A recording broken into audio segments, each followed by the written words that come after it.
persoalannya, siapa yang mendapatkan syafaat itu? Dari mana syafaat itu berasal? Dan bagaimana kita bisa mendapatinya? Ini yang menjadi concern pembahasan kita dalam kesempatan saat ini. Dan sebelumnya tentu kita akan mengakui bahwa, mohon maaf, setiap hamba Allah itu pasti berpeluang melakukan kesalahan. Tidak ada hamba Allah yang tidak punya salah.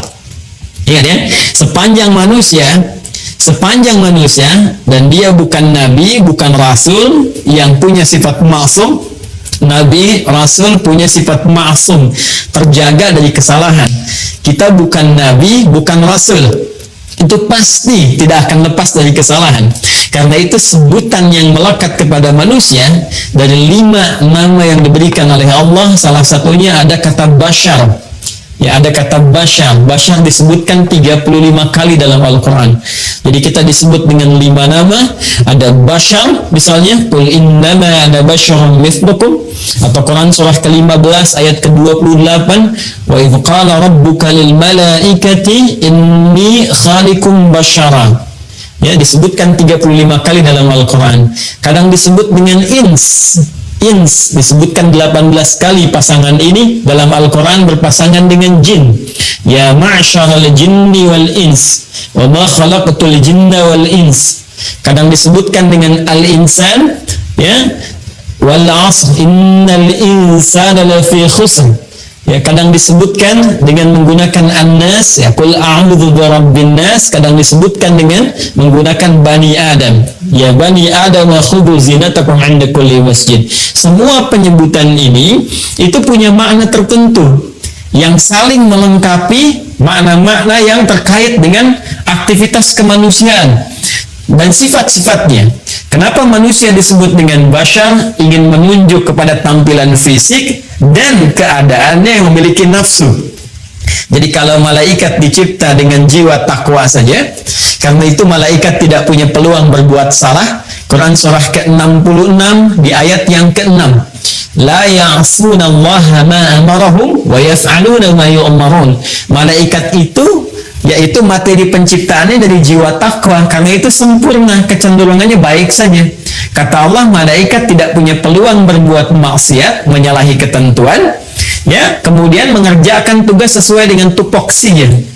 Anda tidak akan pernah mendengar malaikat, misalnya, mohon maaf, malaikat Jibril korupsi ayat, nggak pernah dengar kan ya? Atau malaikat Israel tertukar mencabut nyawa, kan tidak mungkin terjadi. Jadi kalau kita mengharap kesempurnaan, itu di malaikat. Lawannya ada makhluk yang diciptakan dengan nafsu saja, seperti hewan misalnya. Ya, belakangan kemudian dikompori oleh setan. Karena itu di Al-Quran malaikat dengan setan jumlahnya itu sama, 88. Malaikat disebutkan 88 kali, setan disebutkan 88 kali. Jadi malaikat jiwanya takwa saja, hewan itu nafsu saja. Nah, manusia itu menggabungkan keduanya. Saat tercipta keadaannya, ada jiwa takwanya yang cenderung pada kebaikan, sisi lain ada nafsunya, yang nama lainnya disebut dengan fujur itu. Ya, Quran surah ke-91 Asy-Syams di ayat 7-10. Wa nafsin wa ma sawwaha fa'alhamaha fujuraha wa taqwaha. Jadi setiap yang bernama manusia itu pasti ada dorongan-dorongan kebaikan, jiwa takwa.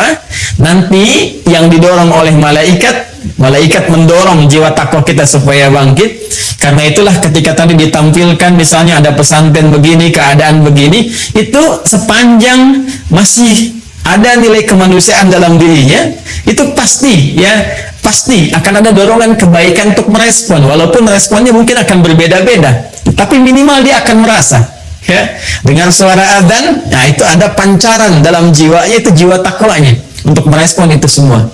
Sisi lainnya ada fujur, nafsu. Ini yang diprovokasi oleh setan, diberikan was-was. Ya, nafsu ini nanti sebagai lawan dari takwa. Jadi kalau ada sifat jujur, nanti di nafsu ada dusta misalnya. Ya, kalau di takwa ada sabar, di nafsu ada marah. Demikian seterusnya, saling berkompetisi. Nah, yang paling menarik, karena dalam diri manusia itu ada nafsu, maka konsekuensi yang terjadi, Quran surah ke-12 Yusuf ayat 53. Wa ma ubarji'u nafsi innan nafsa la'ammaratun bisu. Ya, sungguh aku tidak bisa mengatakan diriku itu orang suci. Kenapa? Karena masih ada nafsu. Sedangkan nafsu kecenderungannya diprovokasi oleh setan untuk mengajak kepada hal-hal yang buruk. Ya, illa ma rahima rabbi, kecuali yang dirahmati Allah. Itu para nabi yang terjaga tadi. Karena itulah, karena manusia memiliki kecenderungan nafsu, tidak lepas dari kesalahan, otomatis dalam kehidupannya pasti berbuat salah. Pasti. Ya. Nah, ketika kita datang ke dunia ini, kemudian kembali kepada Allah Subhanahu wa Ta'ala setelah berpetualang, mencari bekal, berkehidupan, dimanapun kita beraktivitas, pasti ada jejak-jejak kehidupan yang pernah ditapaki oleh sifat takwa, melahirkan kebaikan, itu yang disebut dengan amal saleh. Sisi lain, ada jejak-jejak hitam yang ternoda, yang disebut amal salah itu, yang bersumber dari nafsu. Sekarang siapa yang bisa memastikan saat ini pada diri kita semua bahwa kebaikan kita, kesolehan kita itu lebih besar dibandingkan kesalahan kita? Siapa di antara kita yang bisa memastikan bahwa dalam hidup ini salahnya sedikit atau nggak punya salah sama sekali? Sampai sore ini saja jam 4:05 dari pagi kita bangun sampai sekarang, berapa kali, saya tidak katakan kita, mata ini melihat yang salah berapa kali? Lihat handphone, ya, ternyata ada gambar yang tidak pantas, ada video yang tidak elok untuk dilihat, itu baru mata. Berapa kali pikiran kita berbuat keliru berpikir sampai dengan detik ini? Berapa kali telinga mendengar yang keliru, ya, sampai ke ujung kaki? Kalikan berapa tahun kita menjalani kehidupan, berapa bulan, berapa hari terbayang, dan dalam saat yang bersamaan kita masih mengharapkan surga. Saat bersamaan kita bisa mengharapkan rahmat Allah Subhanahu wa Ta'ala. Nah, dalam rahmat itulah sebelum kita bertanya kepada Allah, Allah memberikan jawaban. Dengan sifat rahmannya, dengan sifat rahimnya, ada peluang-peluang hamba Allah.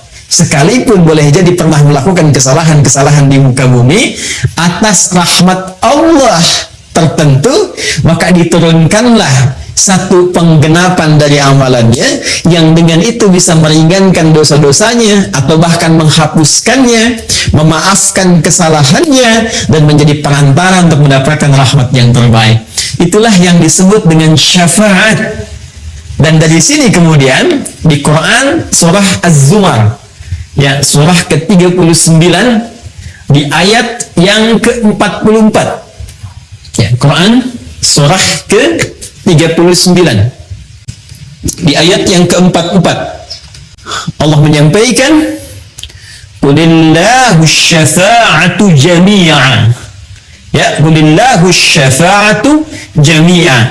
Allah minta kepada Nabi Muhammad SAW untuk memviralkan, ya, di bahasa orang sekarang, ya, untuk memviralkan kepada semua umatnya, terus berkelanjutan di setiap generasi, bahwa hei, jangan bersedih, jangan putus asa, karena dari sekian banyak hal yang kita lalui dalam kehidupan, saat berpulang kepada Allah, setiap hamba punya kesempatan untuk meraih penggenapan rahmat dari Allah Subhanahu wa Ta'ala yang bisa meringankan, bahkan menghapuskan dosa-dosanya, kesalahan-kesalahannya, sehingga dengan itu mendapati rahmat Allah Subhanahu wa Ta'ala. Apa kata Allah? Qul, katakan Muhammad sallallahu alaihi wasallam, qulillahu asy-syafa'atu jami'an. Insyaallah. Katakan Muhammad sallallahu alaihi wasallam, milik Allah lah. Milik Allah lah asy-syafa'ah. Nah, ini syafaat milik Allah lah, syafaat. Segala perantara yang dapat meringankan, ya, yang dapat menghapuskan kesalahan-kesalahan, dosa-dosa, permohonan untuk mendapatkan rahmat, penggenapan semua anugerah dari Allah Subhanahu wa Ta'ala. Katakan Muhammad, semua bentuk ini, semua dalam bahasa Arab, semua hal yang terkait dengan satu hal tertentu, semuanya bersifat holistik, komprehensif, itu bahasa Arabnya jami' namanya, ya. Kata Allah, kalau ada peluang syafaat dalam bentuk apapun, saat kita kembali kepada Allah Subhanahu wa Ta'ala, khususnya di akhirat nanti, itu semua milik Allah, kembali kepada Allah Subhanahu wa Ta'ala.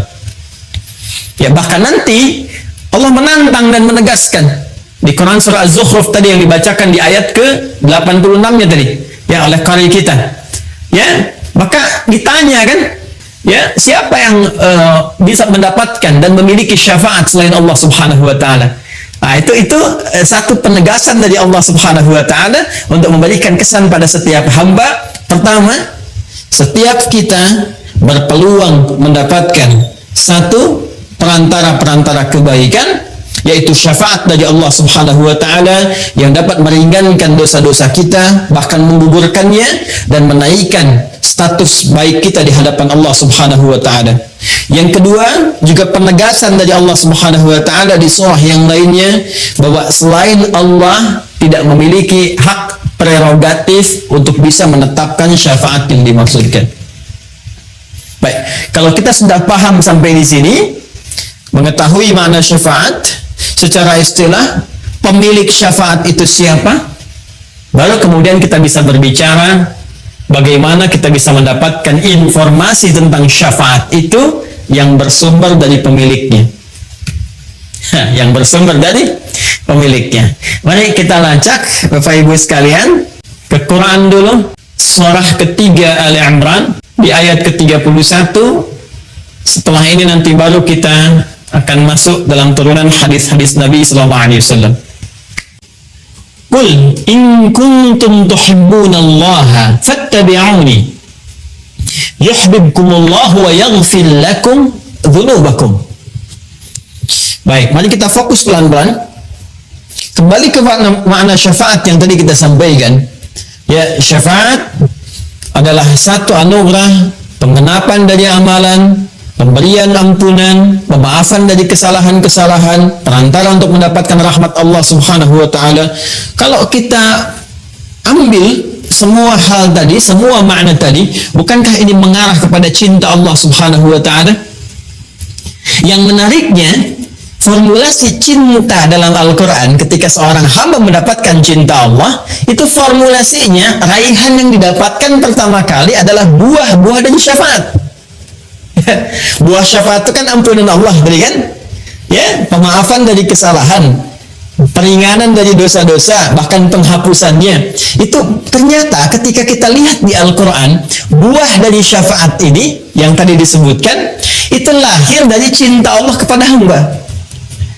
Nah, formulasi cinta ini disebutkan langsung dalam Al-Quran serta konsekuensi untuk mendapatkan buah cinta tadi atau hasil dari syafaat. Ya. Yuk kita lihat Quran surah ketiga ayat 31. Qul, katakan Muhammad sallallahu alaihi wasallam, in kuntum tuhibbunallaha, jika kalian, jadi umat Muhammad sallallahu alaihi wasallam, sebagaimana dituliskan dalam tema kita, umat Muhammad sallallahu alaihi wasallam, ya, tuhibbunallaha, kalian serius mencintai Allah.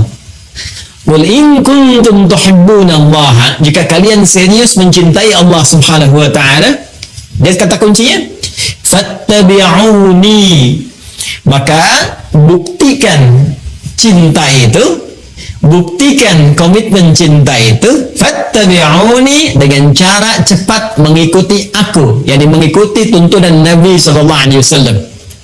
Teruskan dulu, yuhibbukumullahu, ini clue-nya. Yuhibbukumullahu, maka orang-orang yang mampu mengikuti tuntunan Nabi dalam kehidupannya, dalam dia beraktivitas, dalam dia mengerjakan segala hal, yuhibbukumullah, dia akan berpeluang mendapatkan cinta Allah Subhanahu wa taala. Dan buah dari cinta itu, wa yaghfir lakum dzunubakum, dan dengan itulah Allah akan berkenan memberikan ampunan dari semua dosa-dosa yang pernah ia lakukan. Yuhibbukumullah, Allah akan mencintai kalian.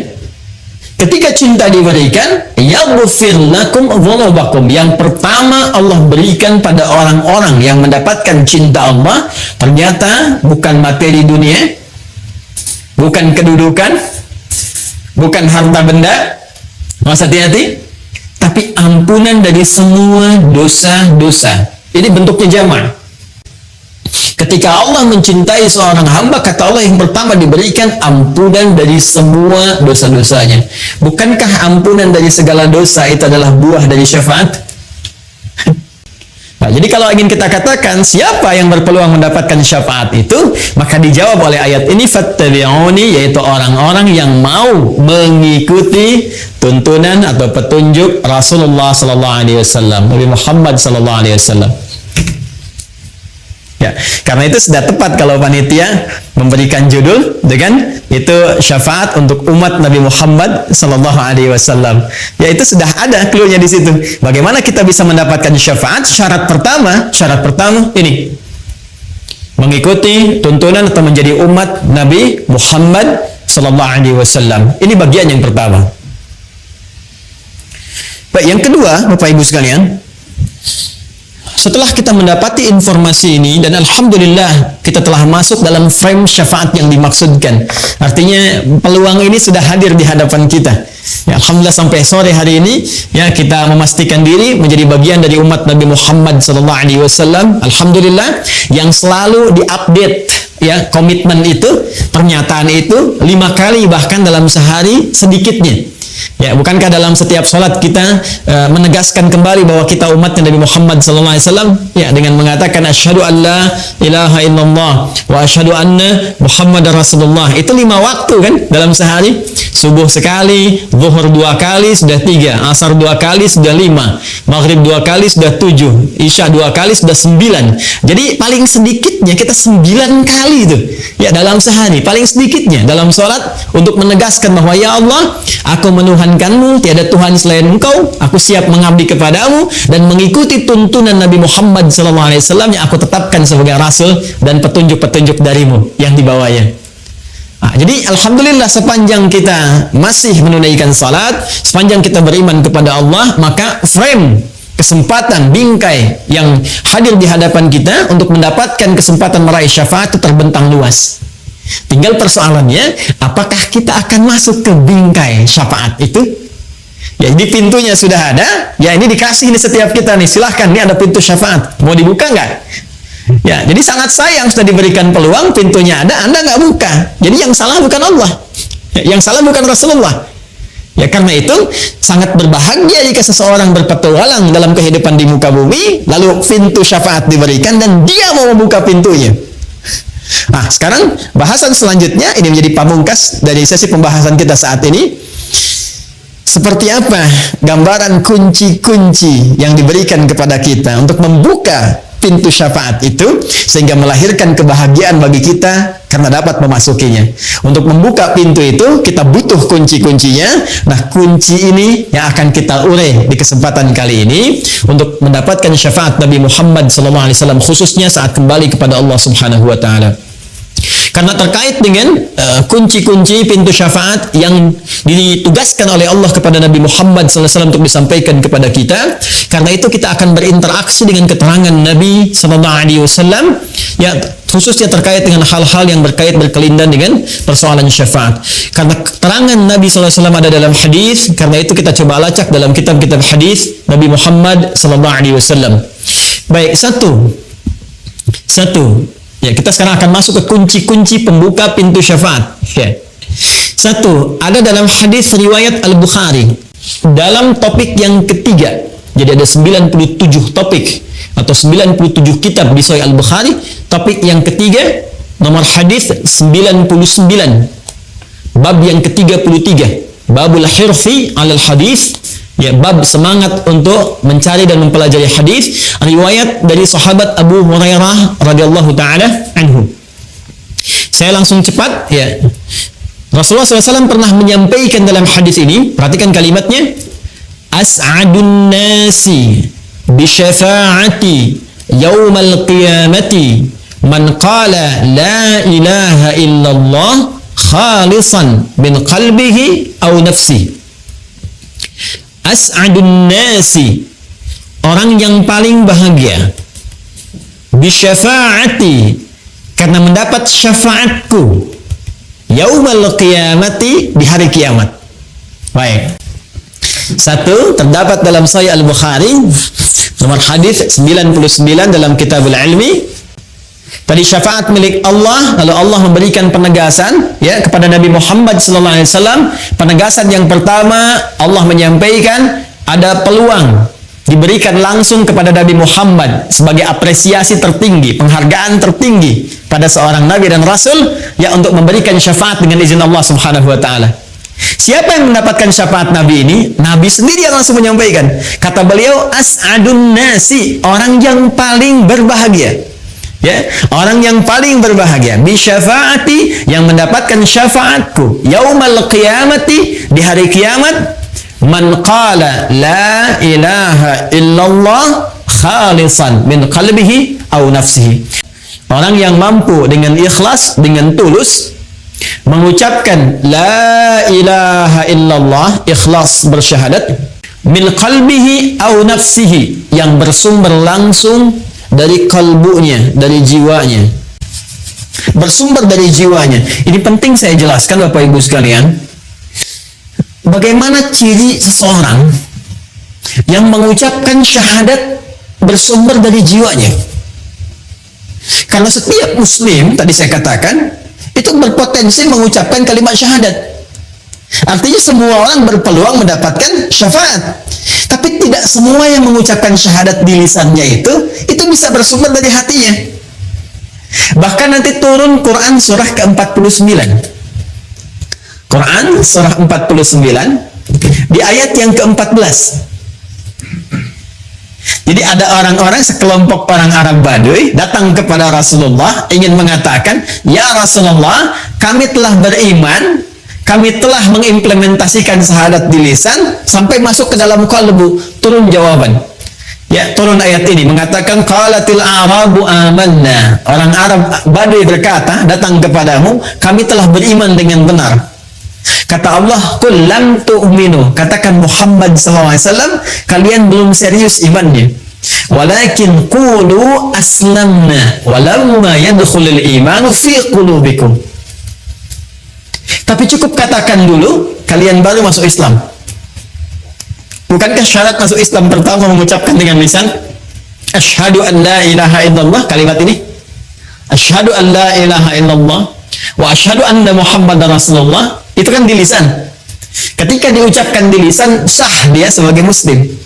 Tapi persoalannya, apakah kalimat tadi yang disampaikan di lisan mengalir ke dalam jiwa kita, ke hati kita?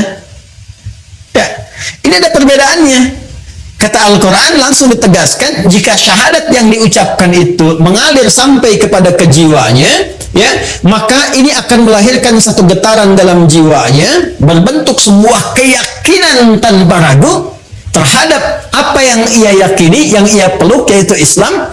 Ya, keyakinan tanpa ragu itulah yang disebut dengan iman namanya. Orang yang disebut dengan mukmin namanya. Nah, ciri-ciri orang yang punya iman, yang bernama mukmin itu, ini punya cirinya.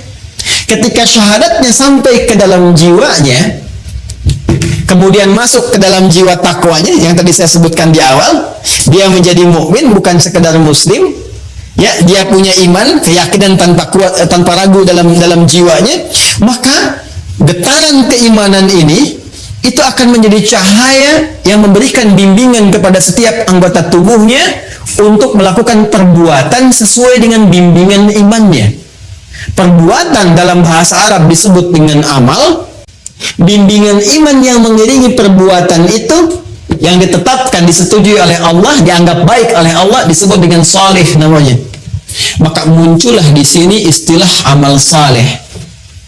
Amal saleh. Karena itu setiap kita menemukan kalimat iman dalam Al-Quran, itu seringkali diiringi dengan kata amal saleh. Sekarang surah Al-Asr, lihat ayat surah ke-103. Wal 'asr. Ya, wal 'asr. Aku bersumpah, kata Allah, demi kesempatan waktu yang diberikan pada setiap hamba. Asar itu bukan sore. Asar itu setiap kesempatan yang diberikan oleh Allah kepada kita untuk beraktivitas. Innal insana lafi khusr.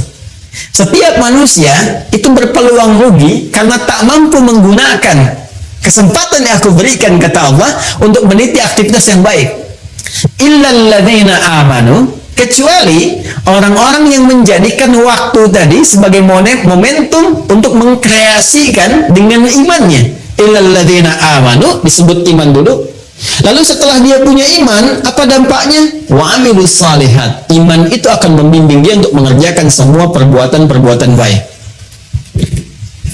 karena itulah Bapak Ibu sekalian, orang yang berucap dengan lisannya syahadu an la ilaha illallah, kemudian sampai kepada jiwanya secara tulus, secara ikhlas, itu akan tampak semua karakternya dari setiap perilakunya.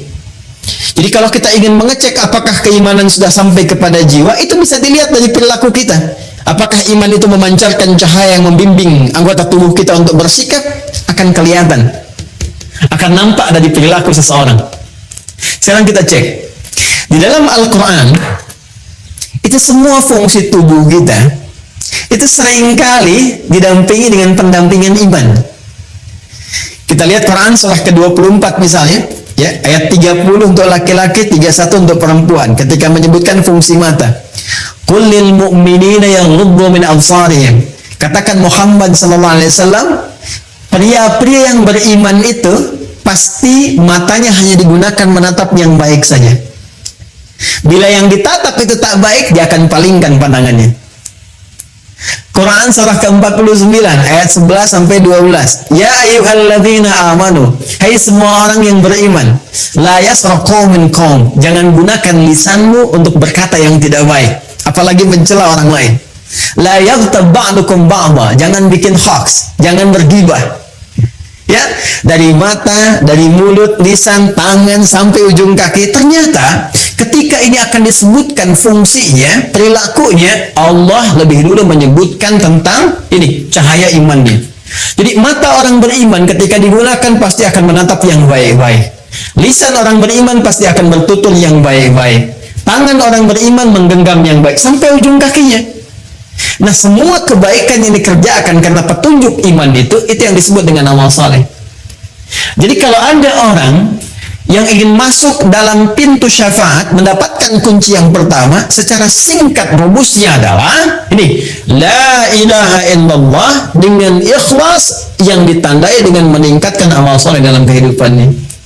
Jadi kalau ada, mohon izin, mohon maaf ya, menu amal soleh yang dibentangkan di Al-Quran atau dalam hadis-hadis Nabi Sallallahu Alaihi Wasallam, baik itu misalnya salatkah, infakkah, sedekahkah, interaksi dengan Al-Quran-kah, pada hakikatnya, Bapak Ibu sekalian, itu adalah wasilah terbaik untuk mendapatkan syafaat kelak. Ya. Jadi kalau Anda bertanya bagaimana cara mendapatkan syafaat dari Nabi Sallallahu Alaihi Wasallam, hal yang pertama yang kita lakukan adalah, ayo kumpulkan amal soleh. Dulu peluang amal soleh yang masih ada peluang kita dapatkan sepanjang kehidupan Allah berikan kepada kita. Ya, jadi ini kunci yang pertama, seseorang yang ingin mendapatkan syafaat dari Nabi Muhammad SAW khususnya, maka rumus umum yang pertama, sekali lagi saya katakan rumus umum yang pertama, artinya semua orang berpeluang mendapatkannya, ya, adalah mengumpulkan amal soleh dari semua peluang yang dibentangkan kepada kita dalam konteks kehidupan kita pada saat ini. Jadi silahkan Pak, ya, kalau nanti tiba waktu sholat, ya kita membacanya bukan sekedar kewajiban, ini peluang saya mendapat syafaat nih. Kalau saya tinggalkan, saya malas-malasan. Sekarang Anda merespon sholat dengan malas-malasan. Coba bayangkan kalau di hari kiamat nanti syafaat yang didapatkan oleh Anda pun juga bersifat malas-malasan. Ya Rasulullah, saya ingin syafaatmu. Ya, malas nanti aja. Kamu tunggu giliran gitu kan. Ya, karena itu ketika disampaikan dalam Al-Quran, semua yang minta itu, yang ingin A, ingin B, ingin berdoa dan sebagainya, itu stimulusnya selalu amal soleh. Silahkan cek Quran surah kedua Al-Baqarah ayat 186. Ya, ketika Allah menyampaikan, wa idza sa'alaka 'ibadi 'anni fa inni qarib ujibu da'watad da'i idza da'an. Ya, jika hambaku bertanya kepadamu Muhammad SAW, ingin mendekat kepadaku, ingin berdoa, ingin meminta, ingin memohon, di antara permintaan itu kan kita minta syafaat, minta ampunan dosa, minta pemaafan dari kesalahan.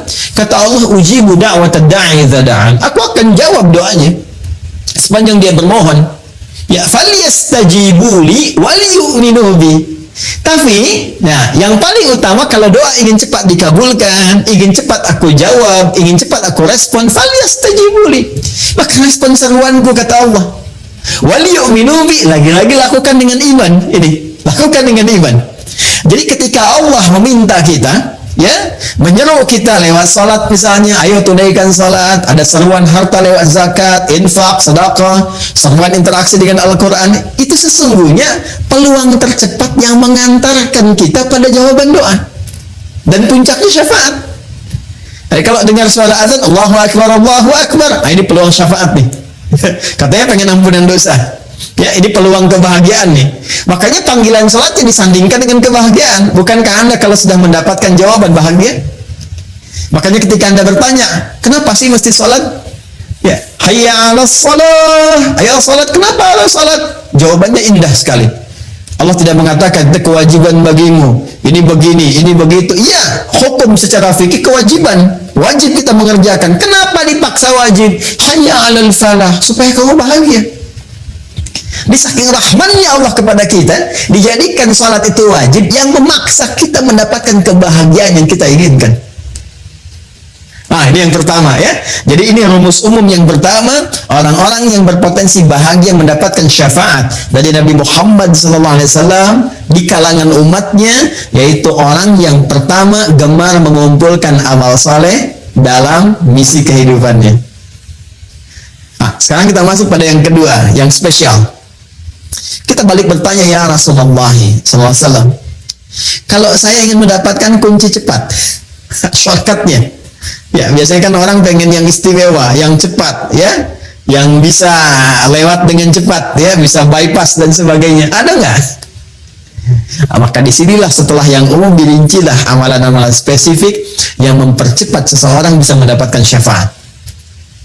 Baik, yang pertama, mari kita kembalikan ke hadis Nabi Sallallahu Alaihi Wasallam.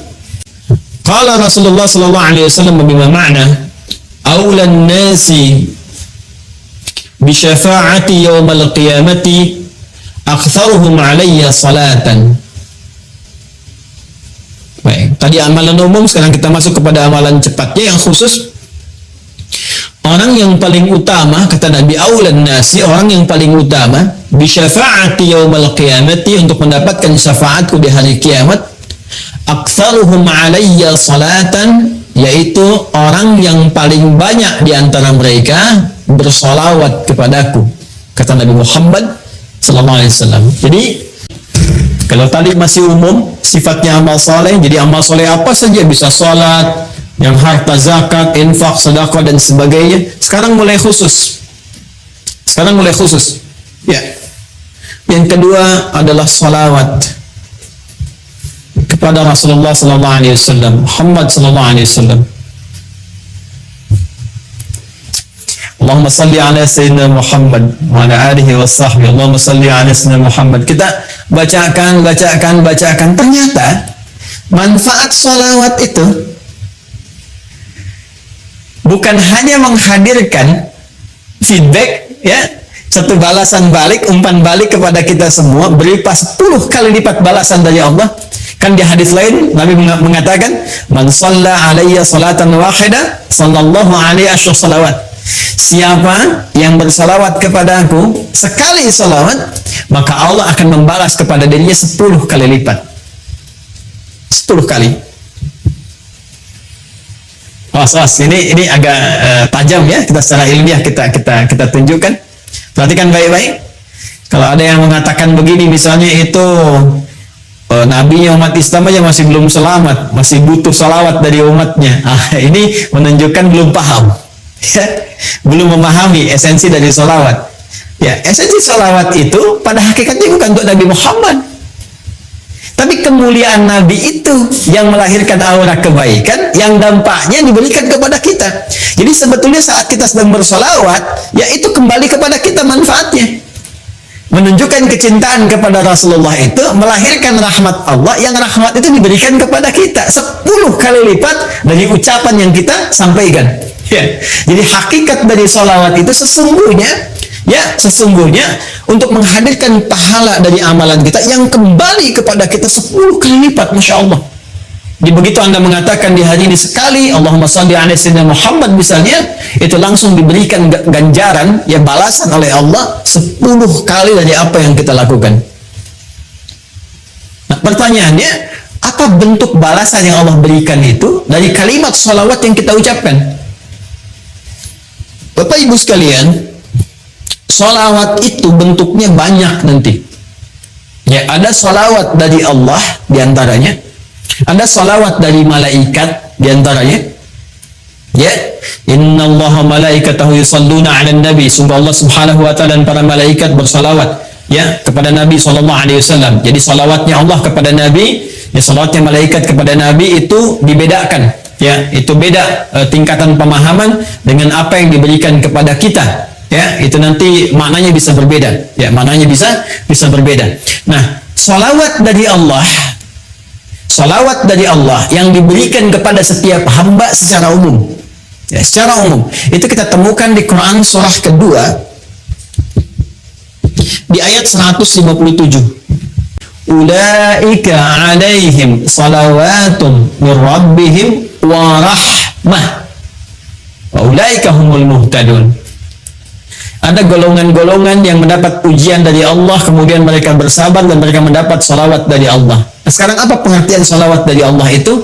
Langsung ditafsir dengan ayat Al-Quran. Perhatikan kalimatnya, dijelaskan oleh Allah, ulaika alaihim salawatun min rabbihim, mereka itulah orang-orang yang mendapatkan salawat dari Allah Subhanahu wa taala, wa rahmah, dan rahmat. Jadi bentuk salawat yang pertama itu bisa berupa rahmat. Sedangkan puncak rahmat itu, puncaknya itu ampunan Allah. Ya, puncak dari rahmat Allah yang diberikan kepada hamba itu ampunan dari semua dosa. Masih ingat Bapak Ibu tadi di awal saya katakan ya, surah tentang syafaat itu yang punya Allah, bukankah di surat Az-Zumar di ayat 44 itu? Sekarang perhatikan Quran di surat yang sama, Quran surah ke-39 di ayat ke-53. Ayat ini turun merespon tentang seorang yang telah melakukan dosa besar, yang dia merasa putus asa. Wah, ini saya dapat gak ampunan dari Allah nih? Diampuni gak dosa ini nih? Dosa saya terlalu besar ini, terlalu banyak kesalahan yang saya perbuat. Tiba kemudian datang kepada Rasulullah turun ayat ini. Qul ya ibadiyalladzina asrafu ala anfusihim. Katakan Muhammad sallallahu alaihi wasallam kepada hamba-Ku yang merasa israf. Mereka berbuat kesalahan yang sudah banyak dilakukan. Matanya, lisannya, telinganya, tubuhnya banyak berbuat maksiat dalam kehidupan. La taqnatu min rahmatillah. Jangan putus asa untuk mendapatkan rahmat Allah Subhanahu wa taala. Innallaha yaghfiru dzunuba jami'a. Kalau Allah sudah berikan rahmatnya, maka Allah ampuni semua dosa-dosa yang melekat pada hambanya. Jadi puncak ampunan Allah kepada seorang hamba yang berbuat banyak maksiat dan dia mau kembali kepada Allah adalah apa yang diberikan berupa ampunan total yang disebut dengan rahmat. Ya, sehingga ada yang mengartikan salawat dari Allah itu sifatnya ampunan, maghfirah, dan puncak dari maghfirah adalah rahmat. Ya, sedangkan rahmat itu disatukan dalam konsep salawatullah, salawat dari Allah. Quran surah kedua ayat 157. Ulaika alaihim salawatun rabbihim wa rahmah. Ya, sedangkan untuk mendapatkan salawat Allah ini cara cepatnya, shortcutnya kata Nabi, salawat pada Rasulullah. Ya. Siapa yang satu kali salawat kepada Nabi, maka Allah memberikan salawatnya 10 kali kepadanya. Masya Allah, dalam sehari Allah turunkan rahmatnya kepada seorang hamba. Ya, saya rahmati engkau, saya ampuni dosamu, saya maafkan kesalahanmu, jika ia tulus mengucapkan itu dalam kesehariannya. Ya, karena itu orang-orang soleh di masa lalu, bukan hanya ulama Pak, ya bukan hanya ulama, sampai ke level-level pemimpin. Ya, itu ada level pemimpin di masa era Turki Utsmani itu yang sehari itu bisa ribuan salawat kepada Nabi. Ya, Allahumma shalli ala sayyidina Muhammad, Allahumma shalli ala sayyidina Muhammad, di sela-sela yang senggang. Ya, Anda sambil kerjakan tugas, sambil bekerja yang kira-kira waktunya luang, perbanyak sholawat, sambil nunggu misalnya waktu sholat, perbanyak sholawat. Ternyata di antara manfaatnya ini berpeluang untuk mendekatkan kita meraih syafaat dari Rasulullah SAW. 3 dengan cepat. Ini yang paling menarik. Ini yang sangat banyak ini, ya. Ini banyak dan ini bisa menambah syafaat lagi. Ya, kalau yang ini kan tadi ya Allah berikan lewat Nabi Muhammad, ya kan? Ya, kemudian juga peluang ini salawat kepada Nabi Muhammad SAW. Yang ketiga ini, kalau kita lakukan selain Nabi Muhammad SAW yang diizinkan oleh Allah memberikan syafaat kepada pelakunya ini amalannya sekaligus memberi syafaat kepadanya. Jadi kalau kita bersalawat kan bukan salawatnya, ya kan? Ya, Rasulullah memberikan syafaat, ya diizinkan oleh Allah dengan salawat itu. Kalau ini tidak, kita mengerjakan amalannya, amalan itu dengan izin Allah memberikan syafaat kepada kita. Ya, bentuk amalannya. Apa itu? Interaksi dengan Al-Quran. Nah, interaksi dengan Al-Quran. Yuk kita bacakan hadisnya. Qala Rasulullah sallallahu alaihi wasallam, "Iqra'ul Qur'ana fa innahu ya'ti yaumal qiyamati syafi'an li ashabihi." Bacalah oleh kalian Al-Quran. Tingkatkan interaksi kalian dengan Al-Quran. Masya Allah. Nanti interaksi dengan Al-Quran dibagi 3 bagian. Ada yang membaca, memahami, ya, kemudian membaca, mengkaji, dan yang terakhir menghafalkan. Ya, menghafalkan. Ketiga-tiganya berusaha mengamalkannya. Dia mencintai Quran, dia berinteraksi dengan Al-Quran. Ini yang disebut ahli Quran. Ya, jangan salah paham ya Bapak Ibu ya. Ahli Quran itu bukan dibatasi yang hafal 30 juz, bukan. Ahli Quran itu yang punya kecintaan terhadap Quran dan bentuknya macam-macam. Ada dia belum hafal tapi rajin ngaji gitu. Rajin tiap hari. Satu hari ada yang 1 juz, satu hari ada yang 2 juz, satu hari ada yang 5 juz. Terus dia baca, bahkan meninggalnya pun sedang pegang mushaf. Ada yang begitu, Masya Allah. Ya. Ada lagi ahli Quran yang dia senang mengkaji. Hari ini aku ingin tahu makna surat Al-Duha. Besok aku ingin riset surat Al-Insyirah. Rajin dia kaji. Yang ketiga ada ahli Quran yang alhamdulillah, Masya Allah, sekarang sedang banyak meningkat di Indonesia. Menjadi ahli Quran yang menghafal Al-Quran, penghafal Quran.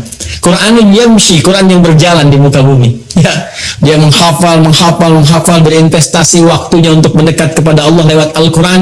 Ternyata itu luar biasa. Kata Nabi, "Iqra'ul Qur'ana", berinteraksilah kalian dengan Al-Quran, minimal kalian perbanyak bacaan Al-Quran itu. Fa innahu ya'ti yaumal qiyamati syafi'an li ashabi. Karena sesungguhnya Al-Quran itu sendiri akan datang di hari kiamat, ya, kemudian memberikan syafaat kepada sahabat-sahabatnya. Ya. Siapa sahabat Al-Quran itu? Tadi yang saya sebutkan. Sahabat itu kan dari kata sahibah, sesuatu yang dekat, lekat. Orang yang lekat, cinta dengan Al-Quran, nggak mau pisah dengan Al-Quran. Tiap hari kalau nggak baca hatinya gersang, gelisah. Kalau dia nggak ngaji, nggak enak, perasaan ada yang hilang, ya kan? Kalau dia nggak murojaah, ada yang nggak enak. Itu yang seperti itu, Qurannya nanti, ya, itu akan jadi syafaat bagi dia di hari kiamat. Bahkan hadis tentang ini begitu rinci. Kalau kita lihat di At-Tirmidzi misalnya, ya, di At-Tirmidzi hadisnya lebih jelas sekali. Ya, ketika nanti akan dihisab di hari kiamat, itu selain diberikan pahala yang sangat luar biasa, 1 hurufnya 10, man qara'a harfan min kitabillahi falahu asyru hasanat. Siapa yang membaca 1 huruf di kitabullah itu, di Al-Quran, dibalas dengan 10 kebaikan. Ya, langsung. Nanti saat kembali kepada Allah, Qurannya berkata, Allahumma halli. Ya, sebelum ditempatkan dia ke surga dengan izin Allah Subhanahu wa taala, ketika mendapat rahmatnya, kata Allah, ya, itu langsung Qurannya memohon kepada Allah, Allahumma halli, ya Allah, berikan hiasan pada dirinya, bedakan dengan yang bukan ahli Al-Quran. Ya, maka dipakaikan kepadanya mahkota kehormatan, tajul karamah, diberikan mahkota. Ya, kemudian diperintahkan orang tua atau fasilitator yang menjadikan dia senang dengan Al-Quran, yang sama-sama mendapat rahmat Allah, diberikan pula. Kemudian Al-Qurannya berkata, ya Allah, tambahkan lagi kepadanya. Ya, tambahkan kepada yang ahli Quran tadi, bedakan dengan fasilitator. Fayulbasu ilaihi libasal karamah, maka dipakaikan jubah kehormatan. Jadi dia pakai mahkota kehormatan, pakai jubah kehormatan, dan dahsyatnya ketika akan masuk ke dalam surga setelah mendapatkan syafaat tadi yang Allah izinkan, itu turun langsung ayat menyampaikan di Quran surah ke-13 Ar-Ra'd ayat 23 sampai 24. Itu diparadekan, disambut oleh semua para malaikat di depan pintu surga. Jannatu 'adnin yadkhulunaha wa man salaha min abaihim wa azwajihim wa dhurriyyatihim wal malaikatu yadkhuluna 'alaihim min kulli bab salamun 'alaikum bima sabartum fa ni'ma 'uqbad dar. Fani'ma uqbaddar. Ya, kata Allah, ada nanti golongan sekeluarga besar, sekelompok akan masuk surga dari surga Aden. Kemudian disambut oleh para malaikat di depan pintu surga. Mereka melewati, kata malaikat, selamat ya, kalian telah sabar berjuang untuk mendapatkan kemuliaan ini. Sekarang silahkan nikmati tempat terindah yang paling nikmat yang belum pernah dijamah oleh siapapun dari makhluk Allah Subhanahu wa ta'ala. Ahli Quran. Ya, bahkan nanti di hadis lain, Anda yang baru sampai Al-Baqarah saja dengan Ali Imran, itu diapresiasi langsung oleh Allah. Al-Qurannya itu, Al-Baqarah, Ali Imrannya menjadi pelindung kita di yaumil mahsyar. Syafaat pertama yang didahulukan. Itu kalau sudah begitu tanda-tanda kebaikan. Kan di hadis umum itu cuma 7 golongan kan? Masih dengar? Ya, masih ingat? Sab'atun yadhilluhumullahu fi dhillin yawma la dhilla illa dhilluh. Ada 7 golongan yang dilindungi, dinaungi di hari kiamat. Ya, saat proses hisab itu, saat semua orang tidak berpotensi mendapatkannya, 7 golongan dapat itu. Ya, al-imamul adil, ada pemimpin yang adil, dan terusan-terusan yang lainnya. Ya, tapi dari sekian banyak 7 golongan itu, ada orang yang punya khusus, spesifik, naungan khusus. Jadi kalau dia keluar dari naungan besar itu pun masih ada naungannya sendiri. Siapa itu? Adalah orang yang menjadi kerabat surah Al-Baqarah dan surah Ali Imran. Iqra'u Zahrawaini, kata Nabi. Banyak-banyakin kalian dekat-dekat dengan surah Al-Baqarah dan Ali Imran, Zahrawaini. Ya, fa'innahuma, maka sesungguhnya mereka berdua, yaitu Al-Baqarah dan Ali Imran itu, keduanya akan menjadi 2 awan yang menaungi khusus. Ya, ghamamatan, ya, kedua awan yang menaungi khusus untuk hamba Allah ahli Al-Baqarah dan Ali Imran saat yaumul hisab itu terjadi. Ini syafaat. Jadi sekali lagi, ya, kalau kita persingkat dari bahasan dan waktu yang singkat ini, setiap orang yang ingin mendapatkan syafaat Nabi itu pintunya sangat berpeluang dihadirkan oleh Allah Subhanahu wa ta'ala sepanjang dia menjadi umat Muhammad sallallahu alaihi wasallam. Hanya persoalannya, dia harus memiliki kunci untuk membukanya. Maka kuncinya terletak kepada amal-amal saleh. Dia bisa siapkan dari sekarang menu-menunya. Silahkan, sepanjang punya kesempatan, Bapak Ibu sekalian, rumuskan amal soleh yang bisa kita lakukan saat ini. 1, 2, 3, dan sebagainya. Sepanjang kita mampu. Ya, kalau bisa, saya waktu kecil itu suka bikin buku isinya tuntunan amal soleh. Ini saya tuliskan tuh.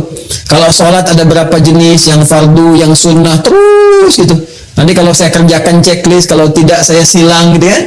Terus nanti di harta ada zakat, infak, sedekah, sehari targetnya berapa, sebulan keluar enggak gitu ya. Nah, dengan Al-Quran targetnya sehari berapa, terus itu kalau sampai meninggal kita konsisten, istiqamah kita melakukannya, Masya Allah, itu akan ada tanda-tanda kebaikan. Bahkan sejak hidup, akan wafat sampai wafat, kemudian saat dibangkitkan, dikumpulkan di surah ke-19 di ayat ke-15. Wassalamun alaihi yawma wulida wa yawma yamutu wa yawma yub'atsu hayya. Ini jaminan yang pernah diberikan kepada Nabi Yahya alaihissalam dan disampaikan kepada kita sebagai berita gembira untuk mengikutinya, yaitu umatnya Nabi Muhammad SAW. Ada orang-orang yang dijamin oleh Allah selamat, tenang, bahagia, damai ketika hidup. Ya, hidupnya penuh dengan ketenangan, kedamaian. Ketika meninggal tenang juga. Bahkan panggilannya ya ayyatuhan nafsul mutmainnah. Quran surah 89 ayat 27 sampai 30. Di alam kuburnya dijamin kebaikan. Ali Imran ayat 169 sampai 171. Saat pulang pun ke akhirat mendapatkan keselamatan. Wa yawma yub'atsu hayya, dengan syafaat yang Allah berikan. Sekarang tinggal pilih, silahkan. Ya, yang ada peluang dengan Al-Quran, mulai sekarang bikin menu Al-Quran.